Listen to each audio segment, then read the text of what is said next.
初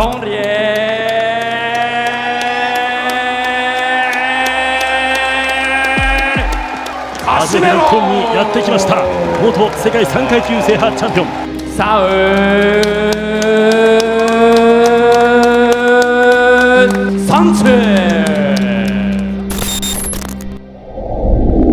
Janriel Casimero versus Saul Sanchez. Ngayong darating na October 13, ang araw na pinakaiintay ng lahat, ang muling pagsampas sa ibabaw ng lona ng nag-iisang angas ng Pinas na si Cuadro Alas Janriel Casimero. Dito nga ay makakalaban niya ang isang bagitong Mexicano sa katauhan nitong si Saul Sanchez na may palayaw na dabis. Dahil sa nagtataglay din umano ito ng malahalimaw na lakas ng kamao. Pero ang tanong, kakayanin niya kayang pataubin ang nag-iisang angas ng Pinas? At magagawa niya bang may paghiganti ang mga kababayan niyang Mexicano? O matutulad lamang siya sa ibang kababayan niya na pinahilata lamang sa ibabaw ng lona nitong ating bida? Itong si Saul Sanchez ay mayroong impresibong kartada na may 21 panalo at may kasamang 12 knockouts at may 3 talo lamang. Isa itong napaka-agresibong boksingero na walang ibang alam gawin kundi ang sugurin ang kanyang kalaban.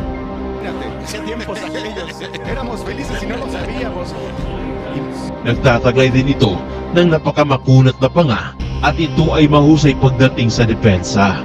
Kaya naman masasabi nating isa itong acid test para dito kay Cuadro Alas. Pero alam nyo ba na noong taong 2017 ay mayroon ding nakalaban si Janriel Casimero na isa ring matibay at malakas na Mexicano na nagtataglay din ng napaka-agresibong estilo na katulad nitong si Saul Sanchez ang galawan. At ito ay walang iba kundi ang tinaguriang The Cobra ng bansang Mexico. The Cobra ang tawag sa kanya dahil sa napakamakamandag nitong lakas ng kamao. Ooh, can put Guzman away now. Guzman now throwing leather exchange. Dahil mayroon lang naman itong nakakatakot na record na 22 wins with 20 knockouts at may 2 talo lamang. Gayunpaman pagdating sa gabi ng laban ay hindi pa rin ito umubra sa ating pambato na si Janriel Casimero.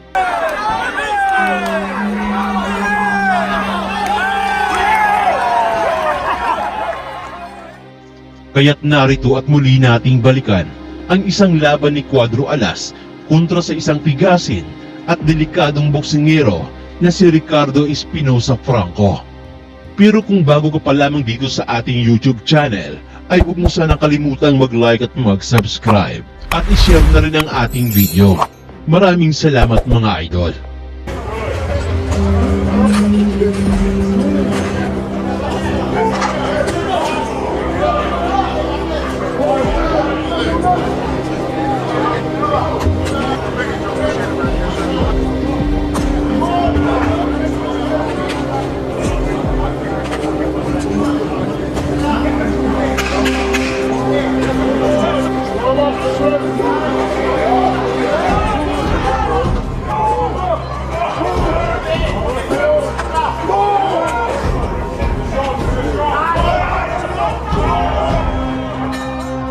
Sa third round ng laban, ay unti-unti nang mas nahihirapang patamaan nitong Mexicano si Casimero. At sa halip ay mas maraming counter ng mga suntok ang kanyang nasasalo mula dito sa Pilipino.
Hanggang sa pagdating ng pang-anim na round, ay halatang nasasaktan na ang kalabang Mexican at tuluyan na itong bumagsak sa ibabaw ng lona.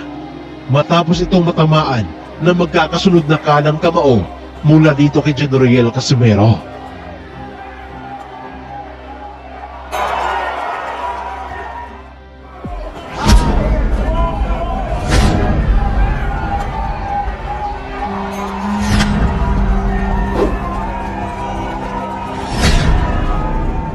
Sa sumunod na mga round ay bahagyang nakabawi na itong Mexicano. Pero gayon pa man ay hindi naman ito masyadong ininda nitong si Jenoriel Casimero.